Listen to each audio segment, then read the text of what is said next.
నేను ఎప్పుడు పెళ్లి చేసుకుంటాను ఏంటనే తెలియదు కానీ చేసుకోవచ్చు చేసుకోకపోవచ్చు, ఒకవేళ చేసుకున్నా సరే I think there is a lot of time. But already పెళ్లి అయిపోయింది రాజుకి అంటుంటారు.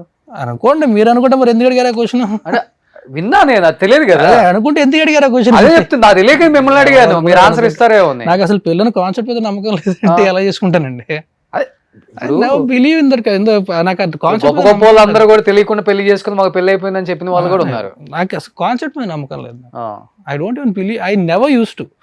Now because like I told you, because I'm more matured now, ఆలోచిస్తున్నా మేబీ అంటే some time in my life if I might get married, I don't know. But ఆ concept మీద నమ్మకం ఉండేది కాదు. అంటే ఒక ఇద్దరు మనుషులు అంటే it's like it's also it's most of the things that you read or you watch or మాకి తెలిసిన వాళ్ళు లేకపోతే కొంతమంది దీస్ రెబెలియస్ పీపుల్ వాళ్ళు రాసినవి చదువుతాం. ఇవన్నీ చదివిన తర్వాత తెలియకుండా మనకున్న అర్ధజ్ఞానంతో ఒక ఇంప్రెషన్ ఫామ్ చేసుకుంటాం కదా ఎలాగా అని చెప్పి. సో అలాగే అర్ధజ్ఞానంతో ఫామ్ చేసుకునే ఇంప్రెషన్ అని I use to never believe in the concept of marriage.